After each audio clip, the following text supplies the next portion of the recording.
Hello friends, welcome back to cinema secrets. இன்னைக்கு இந்த வீடியோவில் நான் பேச போகிறது தாத்தா வயதில் திருமணம் செய்த அந்த நடிகர்கள்லாம் யார், அந்த பிரபலங்கள் யார் அப்படின்றத பற்றி தான். ஏப்பா அவர் தாத்தா வயசில் பண்ணா என்ன, இல்லை வேற வயசில் பண்ணா என்ன, உனக்கு என்னையா வந்தது, எதுக்கு அந்த மாதிரிலாம் டாபிக் போடுறேன்னு கேட்டிங்கன்னா, இது ஒரு தகவல் பரிமாற்றம் தான், யாரையும் விமர்சனம் பண்ணுறதுக்கு இல்லை.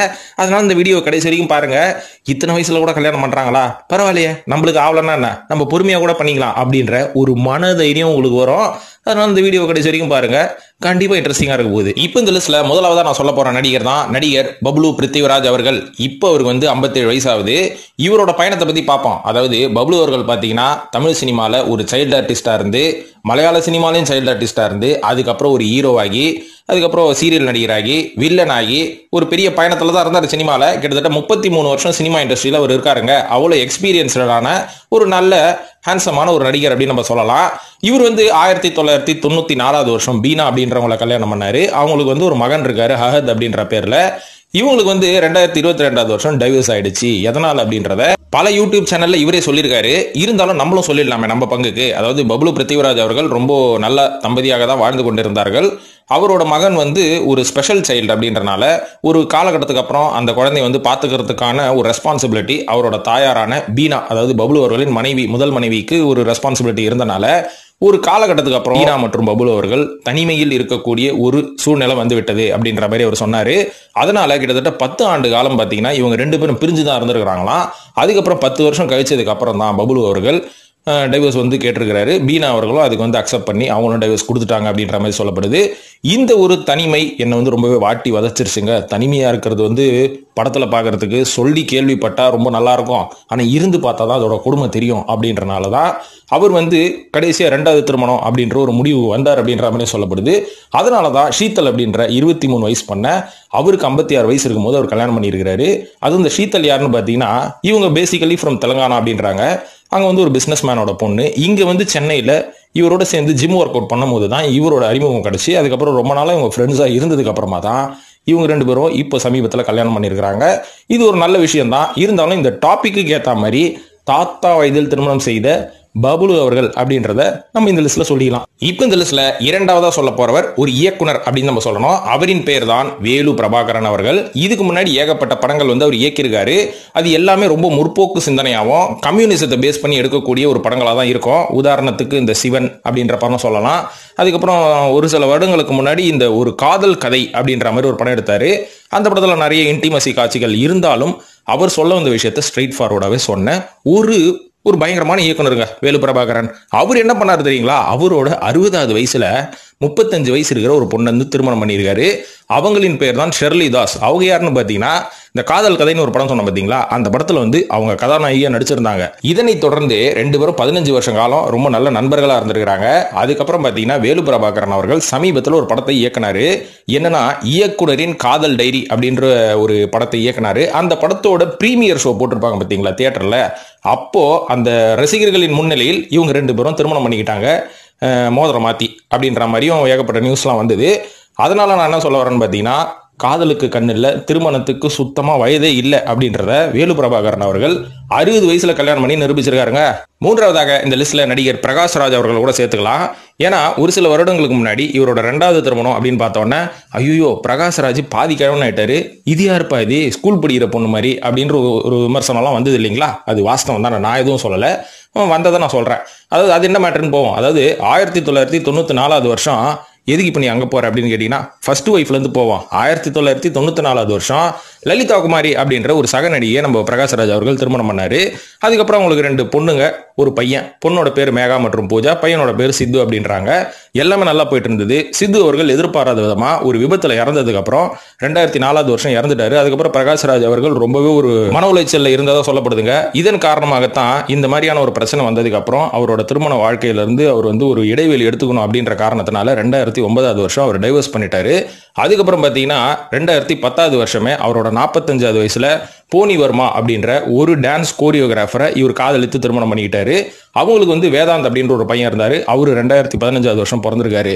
அதாவது பிரகாஷ்ராஜ் அவர்கள் என்னதான் முதல் மனைவியை பிரிந்தாலும் தன்னோட 45வது வயசுல கூட மனம் தளராமல் 2வது திருமணம் செய்து இருக்கிறார். இது அவருக்கு பெரிய விஷயமா இருக்கலாம். உங்களுக்கு எப்படி இதுன்றத கமெண்ட் செக்ஷன்ல போடுங்க. இப்ப நான்காவதா சொல்ல போற இயக்குனர் தான் நம்ம இயக்குனர் பாலு மகேந்திரா அவர்கள். பாலு மகேந்திரா அவர்களை பத்தி சொல்லணும்னா 1963 வருஷம் அவரோட முதல் மனைவியை அவர் திருமணம் செஞ்சாரு. அவங்களோட பேர் தான் அகிலேஸ்வரி அப்படின்றாங்க. அவங்களுக்கு ஒரு மகனும் இருக்காரு.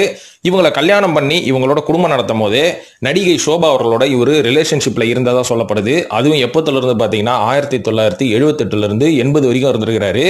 அதுக்கப்புறம் ஒரு எதிர்பாராத விதமா நடிகை சோபா அவர்கள் சூசைட் பண்ணி இறந்துட்டனால அந்த மொத்த விமர்சனமும் இயக்குனர் பாலு மகேந்திரா அவர்கள் மேலதான் விழுந்தது. ஆனா அதுக்கான எந்த பதிலும் அவர் அந்த காலகட்டத்தில் அளிக்கல. ஆனா அதுக்கு பதிலாக எல்லா மீடியாவும் அவர் பக்கம் தான் திரும்பி இவர் தான் காரணம் அப்படின்ற மாதிரி ஒரு குற்றச்சாட்டை வச்சாங்க. ஆனா அவர் மௌனத்தால அந்த விஷயத்துக்கு பதில சொல்லிட்டு அவங்களுக்கு, அதாவது நடிகை சோபா அவர்களுக்கு ட்ரிபியூட் பண்ணும் விதமாக ஒரு சில படங்களை அவர் இயக்குனாரு.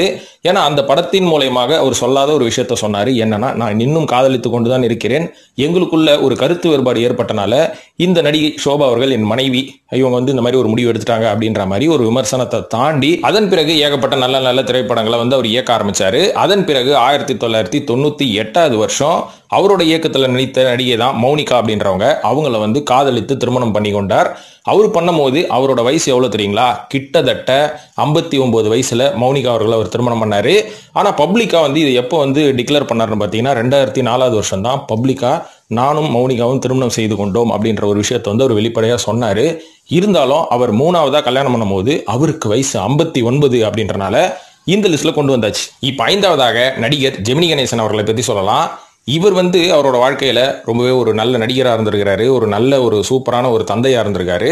அது மட்டும் இல்லாம அவரோட வாழ்க்கையிலையும் அவர் ஏகப்பட்ட திருமணங்களை செய்திருக்கிறார். அதுவும் கடைசி அவர் செய்த திருமணம் தான் நம்ம எல்லாரையும் ஆச்சரியத்துக்குள்ளாக்கும் அப்படின்னு சொல்லலாம். இவரோட அந்த திருமணம் ஃப்ளோ சார்ட்டா சைக்கிளை நம்ம பார்ப்போம். அதாவது 1940 வருஷம் அலமேலு அப்படின்றவங்கள கல்யாணம் பண்ணாரு. பண்ணும்போது இவருக்கு 19 வயசு தான் ஆச்சுங்களாங்க. கிட்டத்தட்ட 2005 வருடம் வரைக்கும் அவங்க ரெண்டு பேரும் ஒன்னா தான் இருந்திருக்கிறாங்க.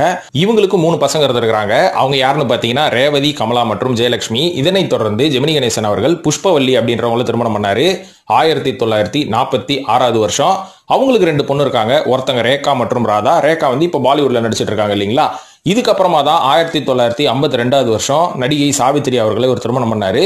அவங்களுக்கும் 2 பசங்க இருக்காங்க. ஒருத்தர் விஜயா மற்றும் இன்னொருத்தர் சதீஷ்குமார் அப்படின்ற மாதிரி சொல்லப்படுது. சோ நம்மளுக்கு தெரிஞ்ச வரைக்கும் அவர் 3 கல்யாணம் பண்ணியிருக்காரு இல்லைங்களா. ஆனா இவர் 1998 வருஷம் அவருக்கு 79 வயசு இருக்கும் போது ஜூலியானா ஆண்ட்ரூ அப்படின்றவங்கள திருமணம் பண்ணாரு. இது தெரியுமா உங்களுக்கு?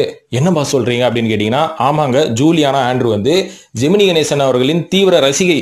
அவங்க நீங்க என்ன கல்யாணம் பண்ணியே ஆகணும் அப்படின்னு அவர் வீட்டுக்கு 78 வயசுல அவர் ரிக்வஸ்ட் பண்ணியிருக்காங்க. இவரும் ஓகே பண்ணிக்கலாமே அப்படின்ற மாதிரி கல்யாணம் பண்ணிக்கிட்டாரு. அதுக்கப்புறம் இவரோட மகள்கள்லாம் பிரச்சனை பண்ணி அவங்களுக்கு ஒரு செட்டில்மெண்ட் கொடுத்துருக்காங்களாம். ஜெமினி கணேசன் படத்துல மட்டும் காதல் மன்னன் இல்லைங்க, ரியல் லைஃப்லயும் காதல் மன்னன்றதை நிரூபிச்சிட்டார் பாத்தீங்களா. இப்ப 6வதாக நடிகர் சரத்குமார் அவர்களை பத்தி சொல்லலாம். என்னதான் அவருக்கு தாத்தா வயசு ஆனாலும் பாக்குறதுக்கு இன்னும் ஹீரோ மாதிரி தான் இருக்கிறாரு. ஆனா வாரிசு படத்துல விஜய் அவர்களுக்கு தந்தைன்றதெல்லாம் ஒத்துக்க முடியாதுங்க. ஏன்னா விஜய்க்கு அண்ணன் மாதிரி தான் இருக்கிறாரு அவரு. இருந்தாலும் என்ன பண்றது, காலத்தின் கட்டாயம், கொடுக்குற வாய்ப்பை நடிச்சுதானே ஆகணும், இல்லைன்னா துட்டு எங்கிறது பாக்குறது அப்படின்றனால சரத்குமார் ஒத்துக்கிட்டாரு போல இருக்கு. ஓகே, விஷயத்துக்கு வரேன். சரத்குமார் அவர்கள் முதல்ல திருமணம் பண்ணது 1984 வருஷம் சாயாதேவி அப்படின்றவங்க தான். இவங்களுக்கு 2 மகள்கள் இருக்காங்க. ஒருத்தர் வரலட்சுமி மற்றும் பூஜா. வரலட்சுமி யாருன்றது நம்மளுக்கு தெரியும், பூஜா யாருன்னு நம்மளுக்கு தெரியாது. அவங்களும் படம் நடிச்சிருக்காங்கன்னு சொல்றாங்க. இதுக்கப்புறம் பாத்தீங்கன்னா சினிமாவில் கொடிகட்டி பறக்கும் போது ஏகப்பட்ட நடிகைகளோட சேர்த்து இவர் கிசுகிசுக்கப்பட்டார். உதாரணத்துக்கு நக்மான்றது ஊருக்கே தெரியும். அதுக்கப்புறம் ஹீரா, தேவயானி அப்படின்னு ஒரு பெரிய லிஸ்டே போட்டாலுமே கூட 2000 வருஷம் இவருக்கும் இவருடைய முதல் மனைவியான சாயாதேவிக்கும் டைவர்ஸ் ஆயிடுச்சு. அதுக்கு முக்கியமான காரணம் இவர் நக்மாவோட ரிலேஷன்ஷிப்ல இருந்தது அப்படின்ற மாதிரியும் சொல்லப்படுது. 2000 வருஷம் டைவர்ஸ் பண்ணோன்னே 2001 வருஷம் ரொம்ப நாளா இவர் ஒரு நல்ல ஒரு ஃப்ரெண்ட்ஷிப்ல இருந்த ராதிகா அவர்களை திருமணம் செய்து கொண்டார். அவரு 2001 வருஷம் திருமணம் பண்ணும்போது அவருக்கு 47 வயசு கடந்துருச்சான். கிட்டத்தட்ட 50 டச் பண்ணும்போது தான் ராதிகாவை டச் பண்ணியிருக்காரு. சரி, ராதிகாவை கல்யாணம் பண்ணியிருக்காரு. ஸோ இதுக்கப்புறம் பார்த்தீங்கன்னா இவங்களுக்கு ராகுல்னு ஒரு மகன் இருக்கான். இப்போ இவங்க 2 பேரும் சேர்ந்து மிகவும் ஒரு சந்தோஷமான குடும்பத்தை நடத்தி கொண்டிருக்கிறார்கள் அப்படின்ற மாதிரி சொல்லப்படுது. ஓகே நண்பர்களே, இப்போ இவ்வளவு நேரம் நம்ம கோலிவுட் நடிகர்களை பத்தி தானே பார்த்தோம். பாலிவுட் பக்கம் போறேன், பெரிய பெரிய அதிர்ச்சியெல்லாம் உங்களுக்கு காத்துட்டு இருக்கு. ஏன்னு பார்த்தீங்கன்னா இப்போ அடுத்ததாக 7வதா சொல்ல போற ஒரு பாலிவுட் நடிகர் தான் கபீர் பேடி அவர்கள். கபீர் பேடி அவர்கள் இப்போ பார்த்தீங்கன்னா 70 வயசு ஆயிடுச்சுங்க. இருந்தாலும் அவரை நம்ம ஹாலிவுட் படத்தில் கூட பார்த்துருப்போம். ஆக்டோபுசி அப்படின்னு ஒரு ஜேம்ஸ் பாண்ட் படம் பார்த்துருப்போம் இல்லைங்களா. அதில் தலப்பாலாம் கட்டிக்கிட்டு சர்தார்ஜி மாதிரி வருவார். பாலிவுட்ல நிறைய படங்கள் நம்ம ஷாருக் கான், ஆமீர் கான் கூட சேர்ந்து இந்த தலாஷ், தில்வாலே இந்த மாதிரி படங்கள்லாம் நடிச்சாரு. அதெல்லாம் ஓகே, இவரோட இன்ட்ரடக்ஷன் போதும். இவர் என்ன பண்ணியிருக்காரு அப்படின்னு கேட்டீங்கன்னா, இவரோட வாழ்க்கையிலையும் இவர் ஒரு 3 கல்யாணம் பண்ணிக்கிறாரு. 3 இல்ல 4, எதுக்கு குறைச்சு சொல்லணும். முதல்ல ஒரு கல்யாணம் பண்ணது பிரதிமா கௌரி அப்படின்றவங்க 1969 வருஷம் கல்யாணம் பண்ணாரு. நல்ல விஷயம் தான், தப்பு இல்லை இல்லைங்களா. அதுக்கப்புறம் பாத்தீங்கன்னா ஒரு கல்யாணத்தோட நிறுத்தலாமா, நம்ம எவ்வளவு பெரிய செலிபிரிட்டி அப்படின்னு சொல்லிட்டு ஒரு பிரிட்டிஷ் ஃபேஷன் டிசைனரான சூசன் அப்படின்றவங்கள 1980 வருஷம் கல்யாணம் பண்ணாரு. அதுவும் தப்பு இல்லை, ரைட்டு. ஏன்னா அப்போ ஒரு சின்ன வயசு, வடல வயசு, தப்பு இல்லையே, பண்ணிக்கலாமே, காசும் நிறைய இருக்கு. இதுக்கப்புறம் பாத்தீங்கன்னா அடுத்தது ஒரு விஷயம் பண்ணியிருக்காரு. என்னன்னா 1992 வருஷம் நிக்கி அப்படின்றவங்கள காதலித்து திருமணம் செய்திருக்கிறார். அவங்க யார் அப்படின்னு பாத்தீங்கன்னா அவங்க ஒரு ரேடியோ ஜாக்கியா, எங்கேயோ ரேடியோல பேசுறதுக்கு கூப்பிட்டுருக்காங்க. அங்க போய் இவர் வந்து அவங்கள கரெக்ட் பண்ணிட்டாரு பொழுது. அதனால அவங்களையும் திருமணம் பண்ணினாரு. ஓகே ரைட், அதுவும் வடல வயசு தானே. ஆனா இன்னொரு விஷயம் பண்ணாரு. என்னன்னு பாத்தீங்கன்னா 2016 வருஷம் இவர் என்ன பண்ணிருக்காரு தெரியுங்களா, பர்வீன் துசாங் அப்படின்றவங்கள கல்யாணம் பண்ணிக்கிறாரு. அவங்கள கல்யாணம் பண்ணும்போது இவருக்கு கிட்டத்தட்ட 70 வயசுன்றாங்க. அப்ப இப்ப என்ன வயசு அப்படின்னு கேட்டீங்கன்னா 78 வயசு இருக்குங்க. இப்போ 70 வயசுல வந்து 4வது கல்யாணம் பண்ணிக்கிறாரு. ரியல் தாத்தா வயதில் கல்யாணம் பண்ணவரு அப்படின்ற ஒரு அவார்டு கிரியேட் பண்ணினா இவருக்கு தான் கொடுக்கணும். That is Kabir Bedi. 8வதா ஆமீர் கான் அவர்களை பத்தி கூட சொல்லலாமே. இன்னைக்கு அவர் வந்து தாத்தான்னு சொல்றாங்க. முடியெல்லாம் நரைச்சு போச்சு, ஆனா பாடியை பார்த்தா ரொம்ப ஃபிட் ஆகுது. இவ்வளவு ஏன் பாலிவுட் நடிகரா, ஹாலிவுட் நடிகர் சில்வஸ்டர் ஸ்டாலோன் கூட தான் இன்னைக்கு நல்லா இருக்கிறாரு. ஆனா அவர் தாத்தா தானே அப்படின்றீங்களா. ஓய் ரைட் விடுங்க. இவர் வந்து முதல்ல எப்ப கல்யாணம் பண்ணாருன்னு பாத்தீங்கன்னா 1986 வருஷம் ஒரு நடிகை, சக நடிகைன்னு கூட சொல்லலாம், ரீனா அப்படின்றவங்களை காதலித்தார். அதுக்கப்புறம் திருமணம் செய்து கொண்டார். இவங்களுக்கு 2 பசங்க இருக்கிறாங்க, ஜனைத் மற்றும் இரா அப்படின்றாங்க. 2005 வருஷமா 4வது வருஷம் வந்து ரொம்ப சந்தோஷமா இருந்தாங்க. அதுக்கப்புறம் பாத்தீங்கன்னா லகான் அப்படின்ற ஒரு படம் நடிச்சார் பாத்தீங்களா. அந்த படத்தை தயாரிச்சதே அவரோட முதல் மனைவி ரீனா தான்.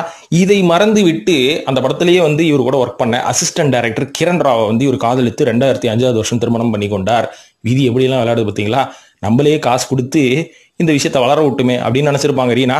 ரைட் விடுங்க, அது அவரோட பர்சனல். ஸோ கிரண் ராவை 2005 வருஷம் வந்து இவர் கல்யாணம் பண்ணி அது ரொம்ப நாள் நீடியில 2021 வருஷம் வரைக்கும் தான் நீடிச்சிருக்குது. அதுக்கு முக்கியமான காரணம் என்ன தெரியுங்களா, இதாவது முன்னாடி முதல் மனைவி வந்து இவங்களே காசை கொடுத்து வளர விட்டாங்கல்ல, அதே மாதிரி இவங்க கிரண் ராவ் மறுபடியும் காசு கொடுத்து வளர விட்டதுதான் தங்கல் அப்படின்ற ஒரு படம். அந்த படத்துல வந்து இவரோட ஃபாத்திமா அப்படின்னு ஒருத்தவங்க நடிச்சாங்க இல்லைங்களா, அவங்களோட ஒரு ரிலேஷன்ஷிப்ல இருக்காருன்னு ஒரு ரூமர் வந்தோடனே கிரண் ராவு விவாகரத்து பண்ணிட்டாங்களாம். ஆனா ஒண்ணு, இவர் கிரண் ராவை திருமணம் பண்ணும் போதே இவரோட வயசு 40 கடந்துருச்சுன்றாங்க.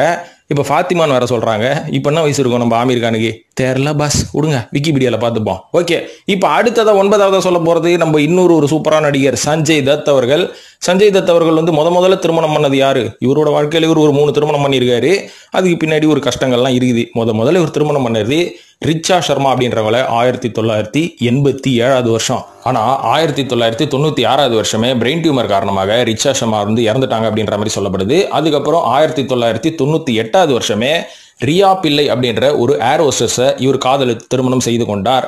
அதுக்கப்புறம் பார்த்தீங்கன்னா அவங்களோட ரொம்ப நாளாக வாழல, 2008 வருஷம் வரைக்கும் தான் வாழ்ந்துருக்கிறாரு. அதுக்கப்புறம் டிவோர்ஸ் ஆனதுக்கப்புறம் மரியாட் அப்படின்ற மாதிரி ஒரு பெண்ணை வந்து கல்யாணம் பண்ணிக்கிறாரு. அவங்க பார்க்கறதுக்கு ரொம்ப தகன்னு மின்னாகிறாங்க. இவங்களை கல்யாணம் பண்ணும்போது இவருக்கும் 40 வயசு கடந்துருச்சான். அதனால கடைசியாக திருமணம் பண்ணி இவங்களோட தான் இப்போ குடும்பம் நடத்திட்டு இருக்கிறாரு. இருந்தாலும் 40 வயசையும் தாண்டி 3வது கல்யாணம் பண்ணிக்கிறாரு, பெரிய விஷயம் இல்லை. இப்போ இந்த லிஸ்ட்ல கடைசியா 10வதா நம்ம தமிழ் பிரபலத்தை ஒருத்தரை சொல்லிட்டு இந்த வீடியோ முடிச்சிக்கலாமே. அதாவது அவரின் பேர் தான் ப்ரொடியூசர் ரவீந்தர் அவர்கள். லிப்ரா ப்ரொடக்ஷன் கம்பெனியோட முதலாளிங்க அப்படின்னு சொல்லிடலாம். இவர் சமீபத்தில் 2வது திருமணம் பண்ணிக்கிறாரு. அதாவது விஜய் மகாலட்சுமின்றவங்கள. அவங்களுக்கும் இது 2வது திருமணம் தான். வடிவேல் காமெடி ஞாபகம் வருதுல்ல உங்களுக்கு. அதாவது விஜய் மகாலட்சுமி அவர்களை பார்த்தீங்கன்னா நம்ம வாணி ராணி, அதுக்கப்புறம் இந்த செல்லமே இந்த மாதிரி சீரியல்ல பார்த்திருப்போம். இந்த பக்கம் நம்ம ரவீந்தர் அவர்களை பார்த்தீங்கன்னா ஏகப்பட்ட படங்கள் தயாரிச்சிருக்காரா? நான் ஒண்ணு கூட கேள்விப்பட்டது இல்லையே. அவர் ப்ரொடியூசர்னு சொல்லிக்கிறாரு, நீங்களும் சொல்லிக்கிறீங்கன்னு கேட்டீங்கன்னா சொல்றேன். நட்புனா என்னன்னு தெரியுமா, அதை பத்தி இப்போ ஏன் கேட்கற, என் நட்பை பத்தி எனக்கு தெரியும் அப்படின்னு கேட்டீங்கன்னா அப்படின்னு ஒரு படம் அவர் தயாரிச்சிருக்காரு. முருங்கைக்காய் சிப்ஸ் அப்படின்ற முருங்கைக்காய் சிப்ஸ்ன்ற ஒரு படத்தையும் அவர் தயாரிச்சிருக்காராம். அதனால அவர் வந்து ஒரு ப்ரொடியூசருங்க, ஏத்துவாங்க அப்படின்ற மாதிரி நம்ம சொல்லலாம். இவர் வந்து 2வது திருமணம் விஜய் மகாலட்சுமியை பண்ணும்போது இவருக்கே 40 வயசு கடந்துருச்சுன்றாங்க. அதனால இவரையும் வலுக்கட்டாயமா 10 பேர் வேணும் அப்படின்றது மாதிரி ஆள் சேர்க்கறனால, குடும்ப கட்டுப்பாடு ஆள் சேர்ப்பாங்க இல்லைங்களா, அந்த மாதிரி ஆள் சேர்க்கணுன்றதுக்காக இந்த லிஸ்ட்ல இவரை சேர்த்து கொண்டு வந்துருக்கிறோம். இவரோட வயசு வந்து 40+ன்றாங்க. உங்களுக்கு இவரோட உண்மையான வயசு தெரிஞ்சா கமெண்ட் செக்ஷன்ல போடுங்க நண்பர்களே. இந்த வீடியோ பார்த்ததுக்கு நன்றி. இது பற்றி உங்களோட கருத்துக்களையும் கமெண்ட் செக்ஷன்ல போட்டு இந்த மாதிரியான வித்தியாசமான விஷயங்களை பேசலாம்னா சினிமா சீக்ரெட்ஸை சப்ஸ்கிரைப் பண்ணிட்டு ஃபாலோ பண்ணுங்க நண்பர்களே. நன்றி.